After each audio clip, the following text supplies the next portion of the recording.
of the most elusive creatures on Earth. One of only 3 whales that live year-round in the Arctic and can only be glimpsed as it glides easily through the sea. Rarely has it been filmed underwater, for it lives in one of the most forbidding regions in the world. Surrounded by ice, it lives in darkness through the long winter.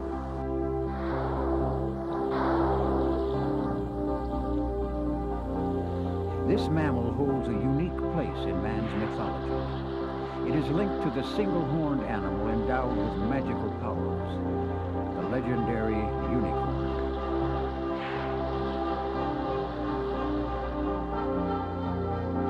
Its real self is known to few, the Inuit Eskimos, and the animals that share its environment.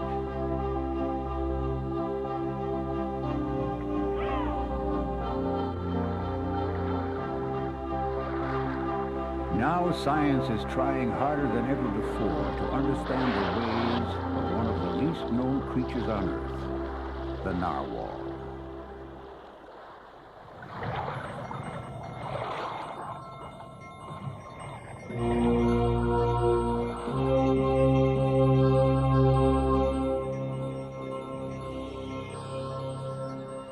The narwhal lives much of the year in waters that are often covered with ice up to 7 feet thick.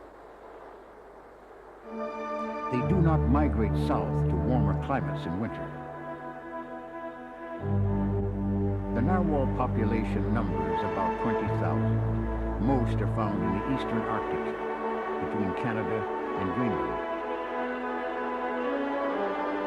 This mammal, whose evolutionary ancestors lived on land, has adapted superbly to an unforgiving world. When its predecessors returned to the seas some 45 million years ago, they slowly conquered the icy waters. European civilization's early encounters with the narwhal came when its tusk was brought back by seafaring traders. However, it was represented as coming from a very different animal, a mythical one. The unicorn has held man's imagination since the time of the ancient Greeks. Its fabled horn was thought to have the power to restore virility. In the Middle Ages, expeditions were sent in search of the unicorn's horn. They often returned with narwhal tusks, which were bought from the natives of Greenland and Iceland. Those that paid up to 20 times the tusk's weight in gold were not aware of the real animal from which it came. For 6 centuries, the trade continued.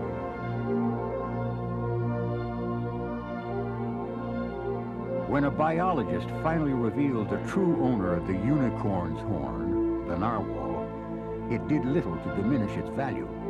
Far from ending trade in narwhal tusk, it actually started a rush to acquire it.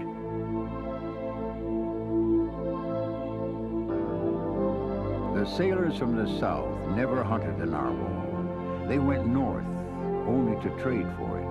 Indeed, they dreaded sighting it. It was considered a bad omen.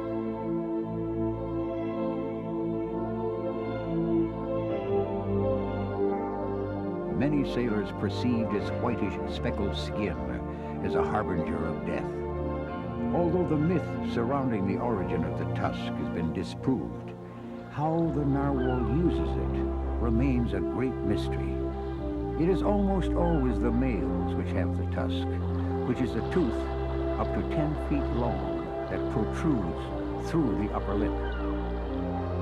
Tusk crossing is one frequently observed behavior among males. Whether it is a social display or a battle for the right to mate is unknown.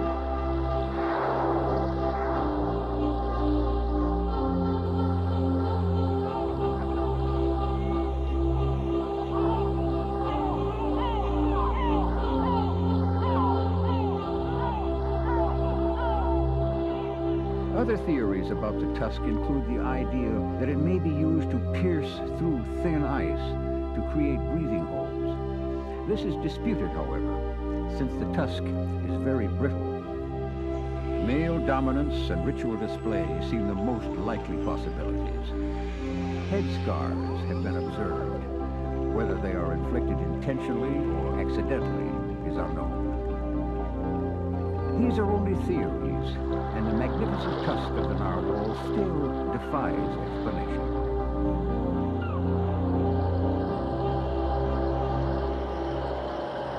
Other questions about the narwhal may soon be answered by an innovative research group.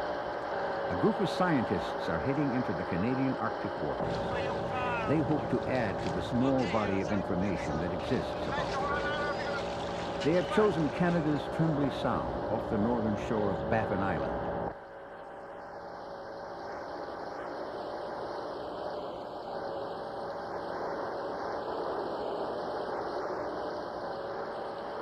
No narwhal has ever survived in captivity. Their research must rely on observations made in the wild. Heading up the team is Dr. Michael Kingsley from the Canadian Department of Fisheries. What we're doing this year is radio tagging narwhal. We're doing this firstly to verify that we can catch and release narwhals unharmed, that we can attach radios to the tusk, and that we can receive signals. When did you... The complete objectives are to follow the movements of narwhal within their summering areas, find out their migrations out into the wintering areas, establish where they feed, how often they feed, how deep they go when they're feeding, and how often they dive. All this is information not at the moment well known for narwhal. During the summer, small groups of whales come into the sound to feed. With patience and luck, the team may be able to gather information about the behavior that so few have studied.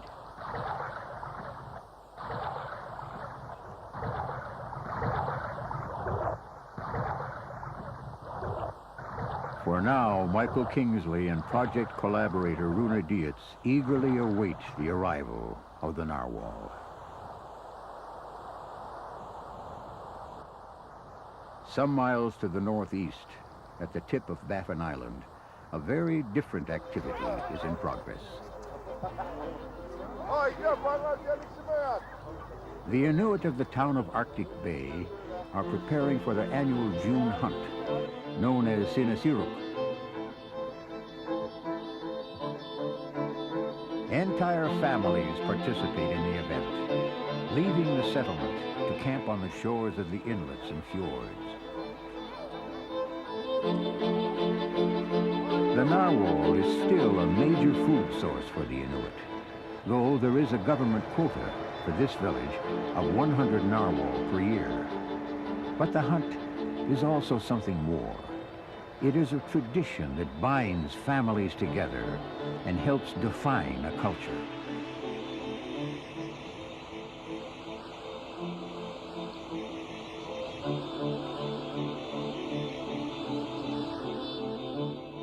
The men move out onto the ever-shifting pack ice, treacherous because the areas of open water are increasing at this time of year.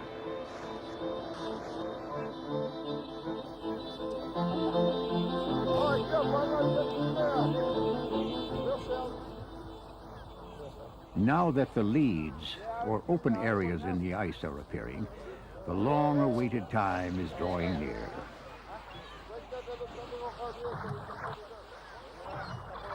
So closely connected to the ice are the Inuit that the journey is thought of as coming home rather than leaving it.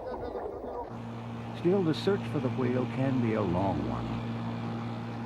Like the scientists to the south, they can only wait and watch.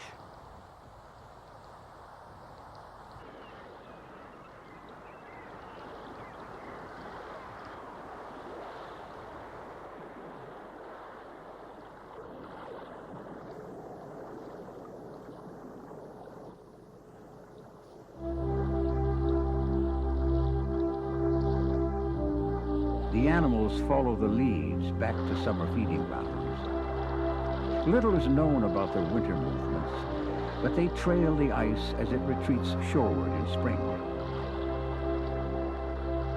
Though herds of narwhals sometimes migrate in large numbers, they often move in smaller groups.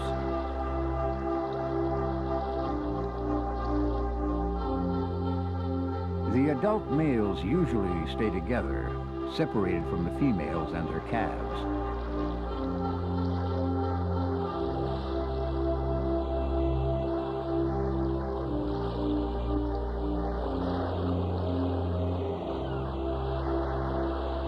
The narwhal is the only tusked whale in the world.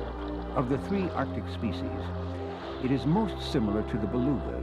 In fact, they often migrate and sometimes even feed together. The 3rd Arctic whale, the bowhead, is found mainly in the western Arctic. One characteristic common to all 3 is the lack of a dorsal fin. This adaptation allows them to travel nearer the underside of the ice.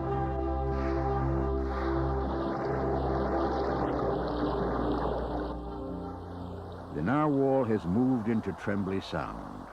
Dr. Kingsley and his team can begin their research projects, including the population estimates for which there are few data on the narwhal.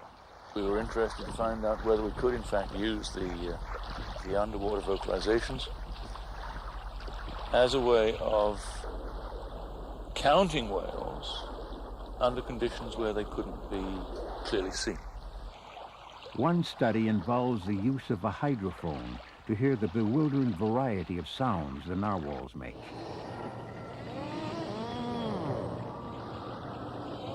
Clicks, knocks and bangs are made by, as far as we know, all toothed whales, the narwhal and its relatives. It's difficult to see very far underwater, but sound travels very well. And clicks and knocks are used by the whales as an echolocation device for examining their immediate environment.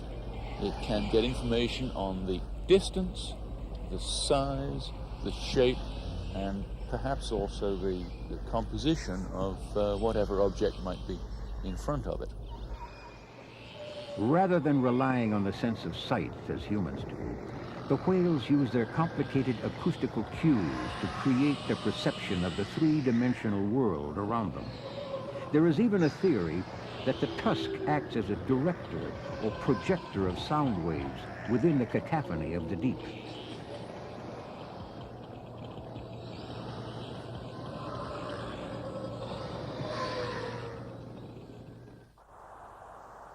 In Trembly Sound, the narwhal take advantage of the tides while diving for food.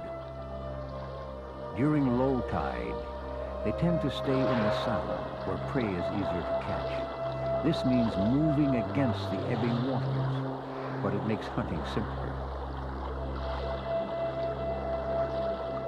It also makes it easier for the scientists to predict their movements.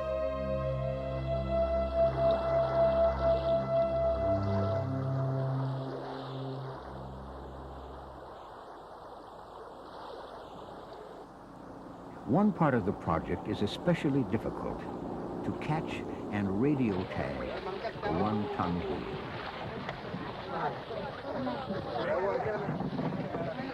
The team hopes to net a male because the radio transmitter must be wired to a tusk.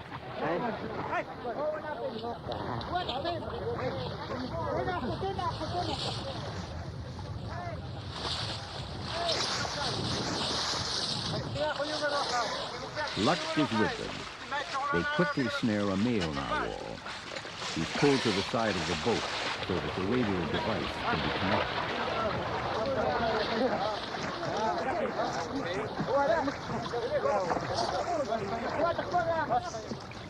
The work is done as efficiently as possible to minimize stress to the animal.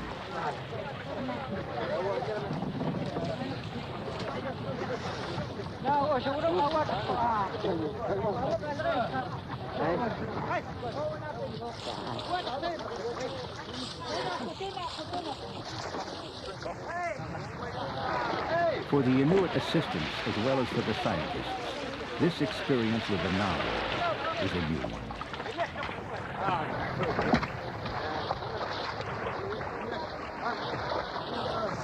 Okay, take this off. Let him go.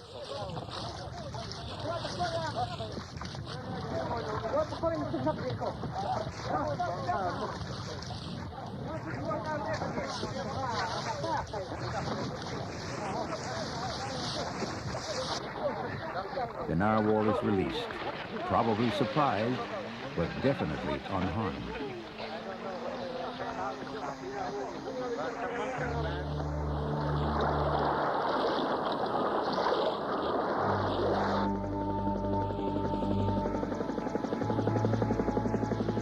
A few days later, Kingsley sets out in a helicopter to see if he can locate a tagged male among the labyrinth of inlets and bays in the region.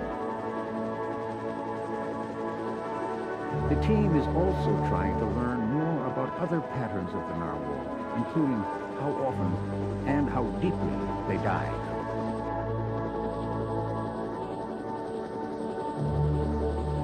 This information could help in making decisions about protecting areas that the narwhal relies on for feeding.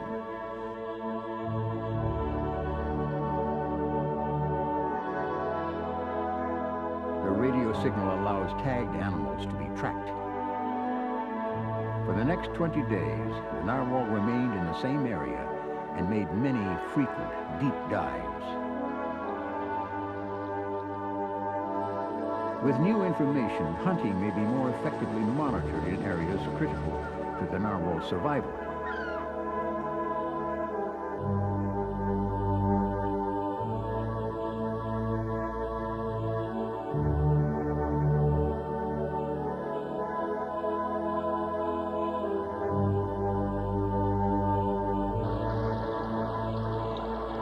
As the males travel north, they merge into larger and larger groups.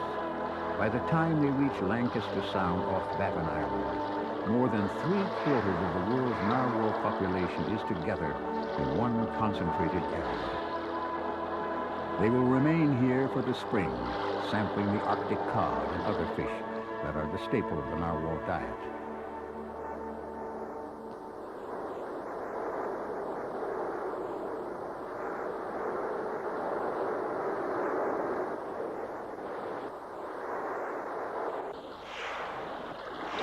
The adults feed by taking a deep breath so that they can dive for up to 15 minutes.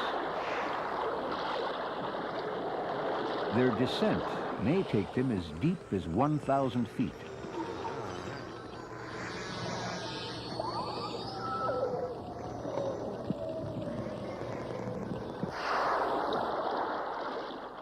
After each dive, they rest on the surface. The Inuit are well aware of this behavior and wait to take advantage.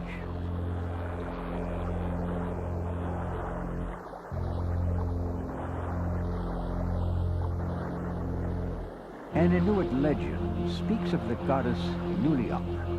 She lives beneath the waves and releases animals to the hunters that petition her. Through her, the balance between man and animal is sustained.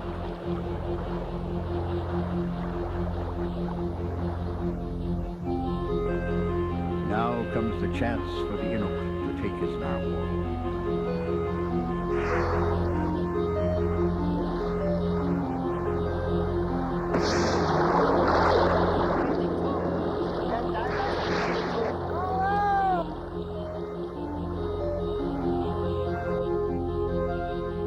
He must act quickly, for if his hit disappears beneath the waves, it will be impossible to retrieve it.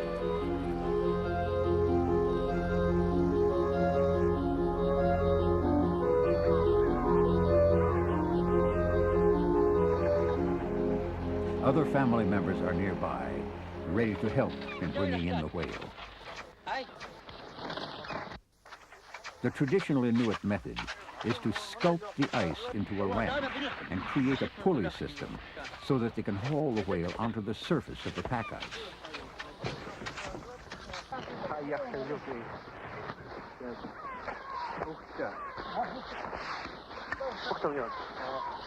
The method, which has been used for centuries, gives them the leverage they need for this labor-intensive task.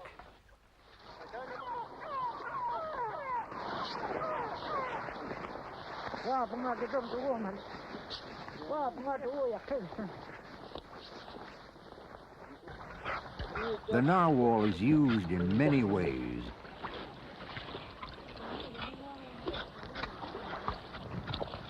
Some groups use parts of the narwhal to make leather harnesses, since it remains supple when cold. The sinew can be used for thread, and the muktuk, or skin, is eaten. The meat can feed a team of dogs for a month.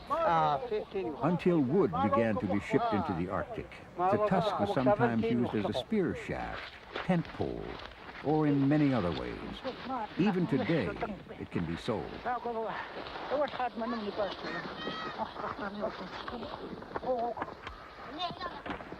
The muktuk is eaten fresh.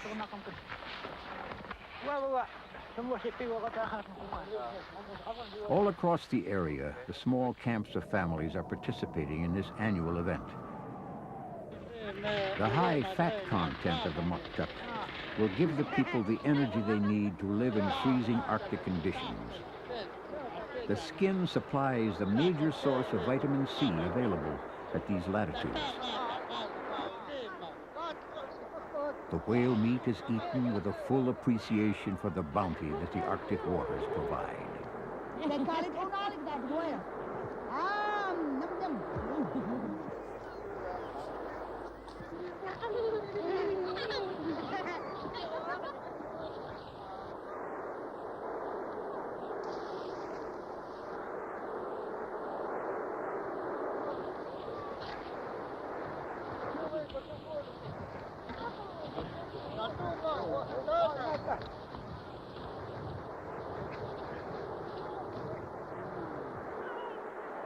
But there is a terrible irony here.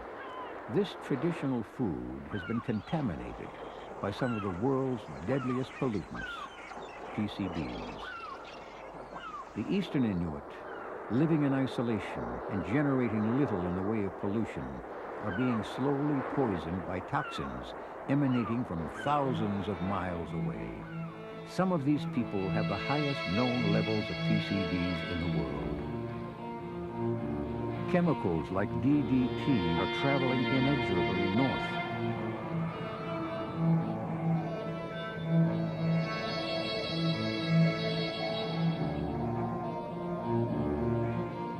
The pollution often originates in various Eastern European countries and ends as an Arctic haze brought into its final resting place by westerly winds. The polar climes are being invaded in more tangible ways as well. Shipping has increased dramatically.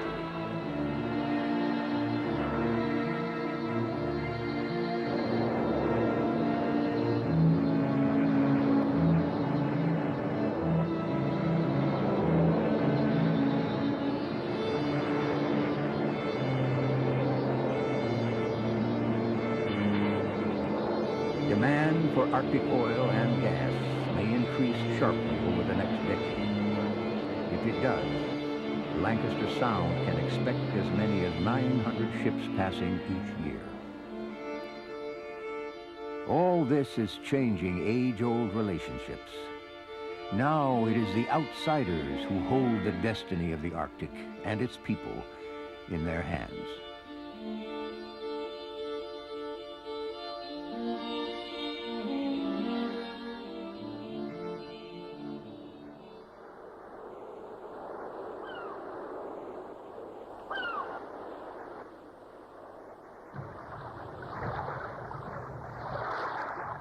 The Arctic is at a turning point. The continued health of the region may well depend upon decisions that will be made in the coming years. And yet, parts of the Arctic remain pristine. How much longer they can remain so is an open question. All this wilderness is lying on some of the richest oil and mineral deposits of our planet.